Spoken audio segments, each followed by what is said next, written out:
Welcome to Elevate eCommerce, the podcast where we take your e-commerce game to the next level. I'm your host, Mayana Rose, and together we'll dive into the latest strategies in Amazon and omnichannel advertising, explore the future of e-commerce, and chat with fascinating industry experts on everything from A to Z in the e-commerce world. Tune in for practical tips, transformative success stories, and inspiration to elevate your business to new heights.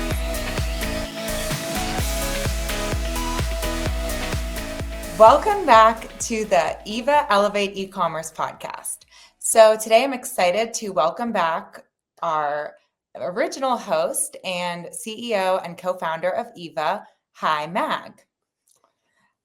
Thank you for Mariana, joining us today. and thanks for having me. Sorry. Of course. Always happy to have our favorite recurring guest on. So today, I want to talk to you about vendor to seller transitions. And it's my understanding that Eva is rolling out an initiative to help vendors transition to sellers by offering 1 month free.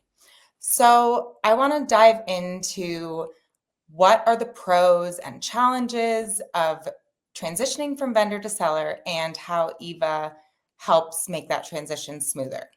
So, if you don't mind, I'll ask you the first question, which is why is now such a great time for vendors to transition into sellers? Great question to start with, Mariana. And it's like a decade of a debate whether it is better to be a vendor on Amazon or a seller on Amazon. Being a vendor on Amazon is definitely its own advantages because you sell to Amazon. As long as Amazon buys, you sell the products, and because it's sold by Amazon and delivered by Amazon, you don't need to deal with the rest of the things. It's nothing different than selling to a retail business to your products. When you are a seller, you use the Amazon as a marketplace. Now you can define your price. You know how many units you're going to send to the Amazon FBA, or you can do FBM, and you do your own advertising. You know how much money you're going to spend. So you have the full control of your business when you're a seller. Now, statistically, if you are a seller and if you know what you are doing, you're going to make definitely more money because not only you will grow your business, but also you optimize your business. But then you spend more time. When you're a vendor, as long as Amazon buys from you, you don't need to spend too much time. And, Amazon will sell your products. Now, if they cannot sell your products, then they will not buy more products. Obviously, you cannot sell then to Amazon. So being a vendor, your destiny is very much dependent on Amazon's interest to buy your products. But at the same time, if you don't want to spend too much time, vendor seems to be a good option.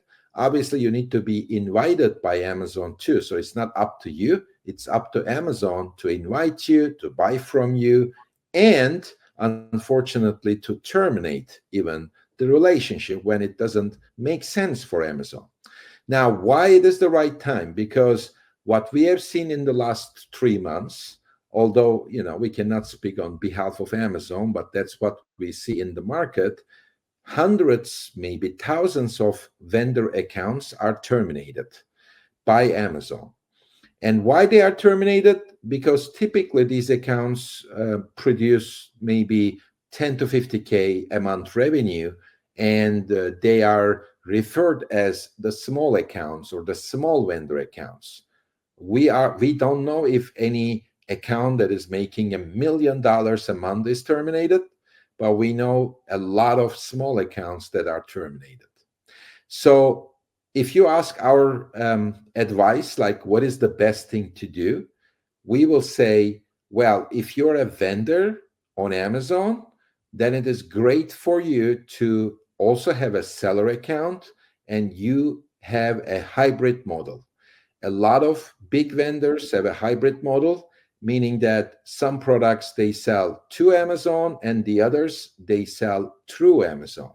That is always like a, best of the both sides you can pick, and you can have the best optimized business, but only if you are invited as a vendor. Now if you're not, then you don't have any other option. You're going to be the seller. Now, the situation today is if your vendor account is terminated, or if you are doing less than $1 million a year, then there will be a risk of termination too. That's why it makes sense now to be very serious about this transition from vendor to seller. That's really interesting. It definitely feels like the safest bet to have both options so that if you are terminated, then you can fully focus on your seller account. So what challenges do you commonly find that Vendor Central has as opposed to Seller Central? Well, as I mentioned, the biggest challenge here is you do not, kind of own your own destiny. So it's not depending on you. What you do as a vendor is you fulfill the orders coming from Amazon. Now, you can definitely have the best listing optimization. You can have the best images. Even you can do some level of advertising, and both PPC and DSP advertising. And we work with hundreds of vendor accounts uh, on all these matters. Like we run advertising for them, DSP for them, and DSP for vendors is a big thing, especially if it is reinforced by AMC. So if you can have like the right targeted audiences, you can always have the best results. But whatever you do, you don't define the price. It depends on Amazon. Amazon defines the price. You don't have a say into it, and you don't know if Amazon will buy from you. Again, maybe your product is selling great, but maybe Amazon is also buying a very similar product with a cheaper price. Then if it is cheaper, why should they buy from you? We have also seen that something called 2P vendors. Like maybe you're selling it to a distributor who sells to Amazon. We have seen that too. So Amazon doesn't need to necessarily buy from you. They can also buy from a distributor. So you're not really involved in the go-to-market side of the things. And a lot of companies that are also traditional, like they just sell to different retail chains, they think that, oh, Amazon is just one of the others. So what's the problem with that? Like we just treat Amazon as Albertsons, for example, or Walmart. But the key problem here is it's e-commerce, meaning that it is your digital footprint. And a lot of the retail consumers today, I mean, compared to 5 years ago, they're going to check your products on Amazon because maybe 75 to 80% of US consumers, before they buy anything, they're going to check it on Amazon because Amazon has the most details about any product, and also gives you a lot of information about like whether this product is sustainable, how to use the product, what to do with it, features, benefits, and all that stuff, which you cannot just go to Walmart and just read the package.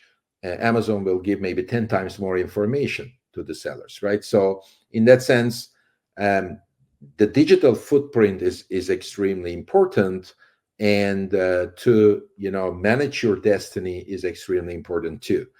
On the other side, as I said, people do it, like the companies do it, because it's a lot easier. You just sell to Amazon and you forget, because you don't care about whether it sells on the marketplace or not. So the convenience on the vendor side is more, but the go-to-market is not in your hands anymore. But if you have it, obviously you can build your digital footprint. Another big disadvantage of the vendor central is like when you are launching a new product. I mean, nobody is just selling the same products, right?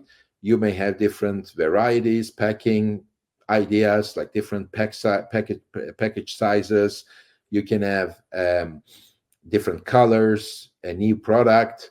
Now, these are not selling yet. Like, I mean, you cannot expect Amazon to buy from you these new products or bundles that you are building, creating, because they like to buy what sells. Now, this is not selling, which is kind of a vicious circle, but as it is not selling yet, it also means that Amazon is not interested into these new products. That's why we always propose to the vendors to have a hybrid seller vendor strategy so they can have the best of the both sides.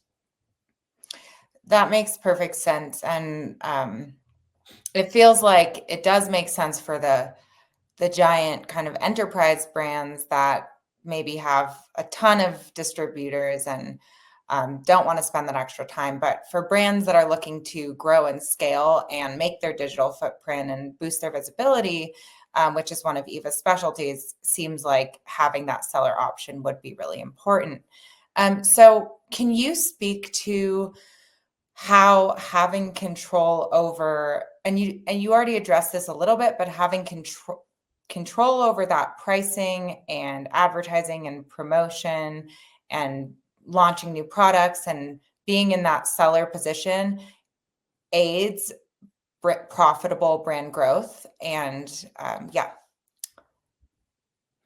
Well, I mean, as we talk more on the vendor side of the things, on the seller side of the things, you need to know how many units you're going to send to Amazon FBA. So you manage the inventory. So it's good and bad, right? So first you decide how many units you want to sell, or based on the demand, you're going to be doing that analysis.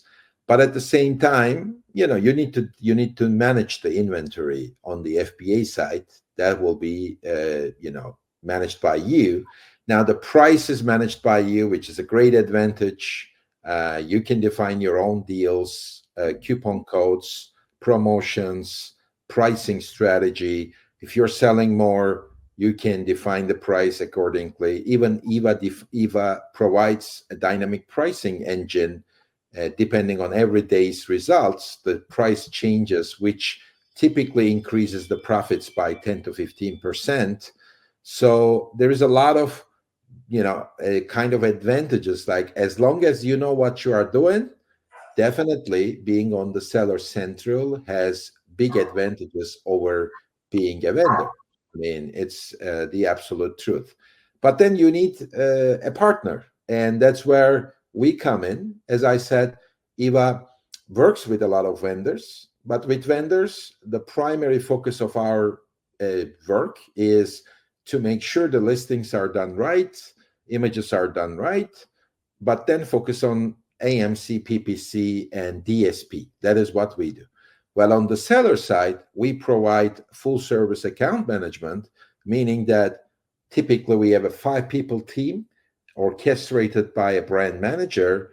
And this 5-people team is taking care of inventory, advertising, organic growth, graphic design, and also any type of like issues with the products, or account issues. So it's a full service, and having a partner like Eva will definitely be the right recipe for success.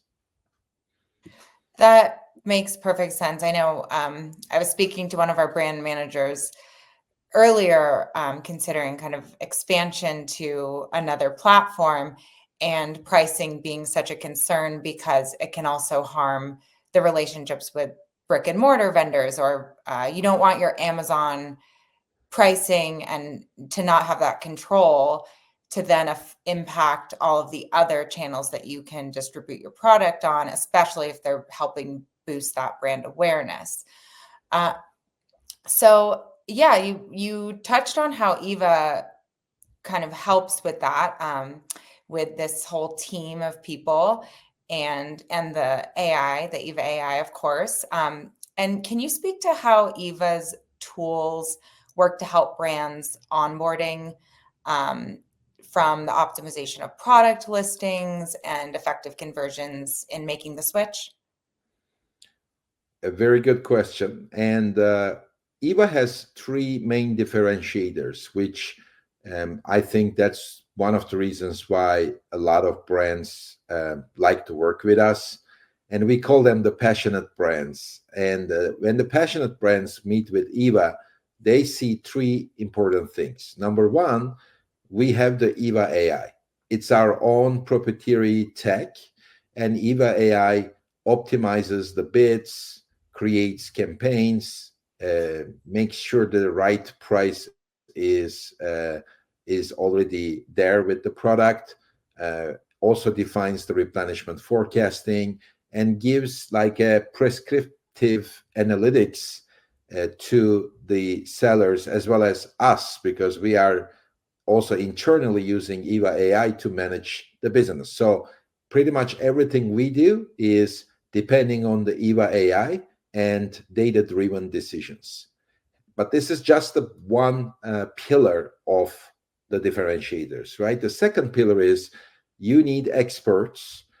We typically have a US-based expert, and as he's like using Eva AI, a lot of operational tasks can be done by AI so that the expert can focus on the strategy and especially understanding the category and outsmarting the competition. Because in a world like in the world of Amazon, it's not only about you, it's about, the other companies, the other products and their strategies, and how you are outsmarting that strategies, building the right ones, and depending on the situations. Like maybe your competitor is out of stock. If you know that, you may even increase the price because you're going to sell more. But if your competitor's price is 10% lower than you, but the ratings and reviews are pretty similar, probably you're going to lose a lot of sales. So it is super important to have this expert. And why it makes sense to have it in US, because then the person knows exactly what's going on in the market. And that is also another reason, right? And for having a US-based expert. But even by having the two, it's not enough. We have seen a lot of agencies, which we are a tech company, because we have the Eva AI and our cluster leaders, the success people in the US. It's already a very different ball game. But at the same time, we have seen a lot of agencies just focus on one thing, like PPC or DSP or just the brand story. Well, we cannot say that any part of Amazon business or business is more important than the other. The key point is to have a holistic approach and address the traffic conversion, inventory management, and profitability at the same time. So that becomes like the third differentiator of the Eva offering, so which is the holistic approach and understanding the interdependencies of different pillars, but also having specialists for each pillar. Meaning that, for example, yes, we have the brand manager based in US, but then there is an advertising manager which is only responsible for advertising, another person only responsible for organic growth. So we don't want the brand manager to kind of take care of all different pillars at the same time. Typically, it just creates a suboptimal result. But having the right specialists on top of their tasks and having a brand manager orchestrating them definitely delivers the best outcomes, combined with a data-driven strategy which comes with Eva AI.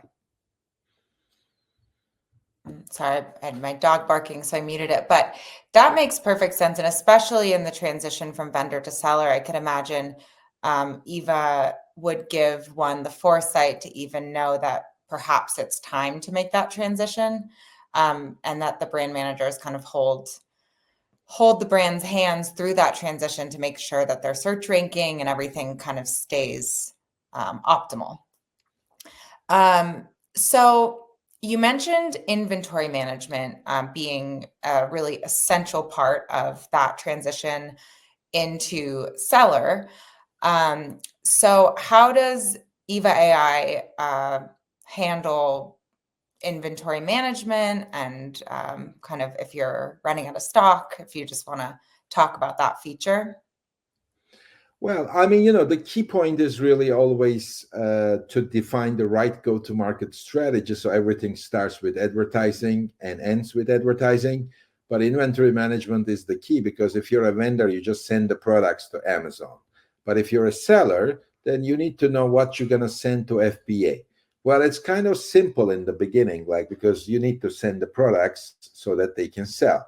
But our Eva AI is optimizing the replenishment forecasting based on the profit, sales velocity, and the trends. So you know exactly how many units you're going to send to Amazon, depending on your business priorities, depending on your supply chain availability.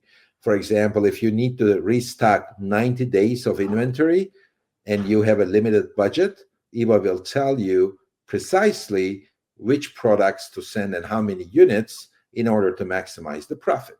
So that is kind of the big advantage of Eva AI when it comes to inventory.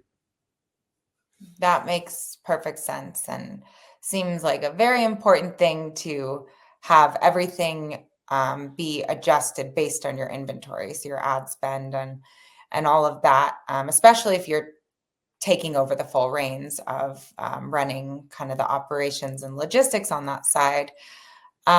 So speaking of operations, for brands concerned about operational and financial shifts involved in transitioning to be a seller, how does Eva AI mitigate those risks and maintain profitability?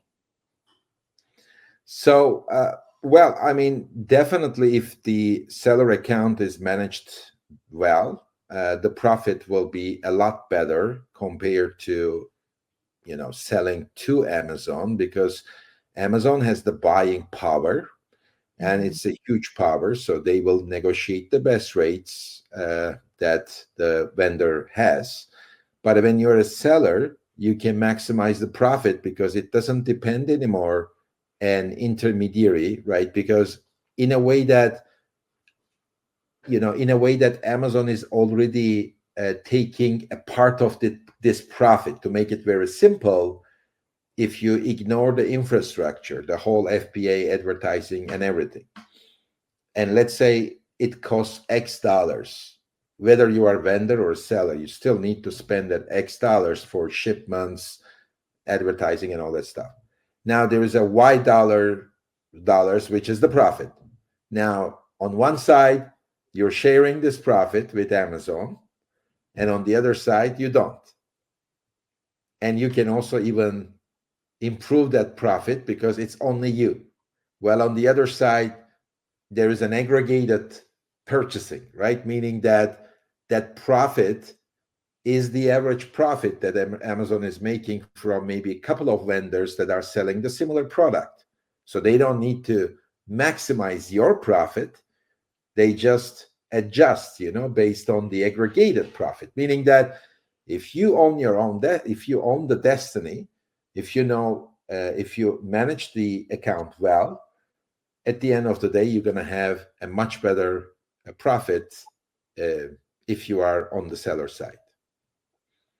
Versus a fixed rate of just having your product be purchased and then running the risk of Amazon not knowing how to keep up with the competition, or really truly having a hands-on experience of caring about your brand the way a brand owner or the internal team or Eva's team does. So I'm curious. I know we just kind of rolled out this initiative to help, vendors transition to sellers, but do you have any success stories you can call to mind about a brand that did make the transition and how it served them? You don't have to have the numbers First on of the all, top of your head, but first of all, let's talk about the trend. Let's talk about the product or the initiative itself. because Yeah. I think it's important. We reserved almost $1 million of a fund, and this fund is dedicated to help the sellers, help the brands to transition from vendor central to seller central. Option one. Option two, to build a hybrid strategy having both seller and vendor accounts. Now, how do we leverage this fund? First of all, we have a consulting service. We analyze the vendor store, understand, I mean, if the vendor is not terminated, understand which products sell better on the vendor side and which products may sell better on the seller side. Once this analysis is complete on the seller side, we also come up with a projection and understand, try to explain to the brand in the next 12 months, what would it be like? We also use the Eva AI and an advanced forecasting tech in order to come up with the most accurate, predictable forecast, because we know the market and the how many units are sold which are similar to the same products. And based on all this market data and the market analysis and the analysis of the vendor side, and finally delivering a projection, is already like a free service. So we do it all free. And then the first month of the engagement, we also cover that with the funds that we reserve to that. So the vendors do not pay for the first month of the engagement, and already they got the taste, like they already have a brand manager. They start using Eva AI, and we start building the product catalog on the seller side, and all that work is free. So that also gives them a taste of like how it will look like to move from vendor central to seller central. Now we have a lot of examples. Of course, like this vendor terminations happened in the last 3 months. Almost like 25 vendors approached to us, and we started working with them. So it's like pretty short time frame. But what we are seeing now is like, just 3 months ago, one of these vendors was making like 20K as a vendor, and they were terminated, and they come to us. We analyze the products. They didn't even leverage most of the possibilities, like in terms of pricing and advertising on the Amazon side. We launched the products. It took us like a month, and in 2 months they're already making around 67K. So that's a huge difference, but it's just 2 months. We believe this brand will reach to 300K at the end of the 12 months. That's what our system says. So, I mean, there is a huge lost opportunity by not building the competitive strategies, by not utilizing pricing and advertising in the best way.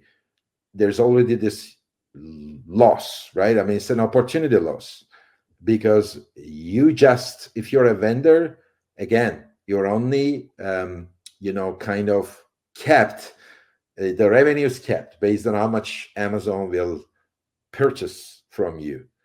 And on the seller side, we were able to project that almost 15x over 12 months. It's not the same apple to apple comparison. Of course, that 20K means kind of like what you get, and there's some other costs included in the seller side of the revenue. But still, it will be at least a 10 times better profit to move to the seller central. Now, what we see as we are doing all this analysis with the vendor to seller accounts, what we are seeing is it's typically over the 12 months period, we are able to grow the account typically by 5x if the account is doing less than 100K. And if it is more than that, it can easily be like doubling the profit. And we can talk about the profit side of the things rather than revenue, but doubling the profit up to 5x is what we think it's very much achievable. That is amazing. What a dream scenario for Eva. It's like a fun case study.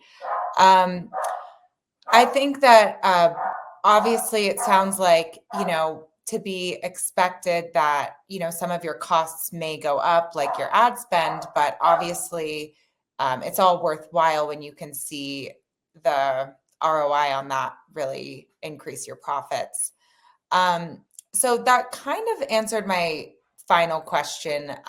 But if you have something to add to this, as Amazon continues to evolve, just from a higher level, what future opportunities do you see for brands to embrace the seller model, and how does Eva position them to capitalize on those trends? Well, your first question was like, why it's the right time now?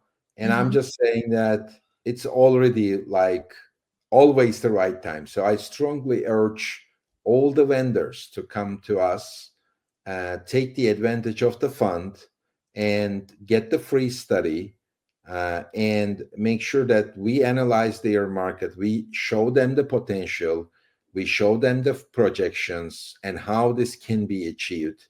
If they want to do it on their own or with another company, that's also fine, because this engagement is all free. And then even the first month of the engagement is free too. And so the time is now. I mean, right now, there is no reason why not to do it. There shouldn't be any reasons to hold any vendor back from this, because when they understand the market potential, they will definitely move to Seller Central. I say it's 100%. That is the right way to do the things. I'm not saying to shut down the vendor and move to Seller Central, but it's either a hybrid model, or if your vendor account is terminated, or you are doing less than 100K and there's a risk of termination, it is the right time. Don't waste even a single second, and come to us and let's look into it together. Yeah, it seems like a brand would certainly be able to track the results within a month if you see that kind of increase over 2 months. So sounds like the results are pretty immediate and clear. And I think it sounds like a great idea. I'll sign up. But well, thank you, Hi. And if you have anything else to add, I think we covered a lot today about the transition from seller to vendor. However, if you want to, subscribe and comment on this post, if you have any additional questions, perhaps we'll consider hosting a webinar on this topic. So I think it's a great initiative for us to be rolling out, and appreciate you joining me. Thank you very much, Mayana, for having me. Have a Of great day. course. Okay.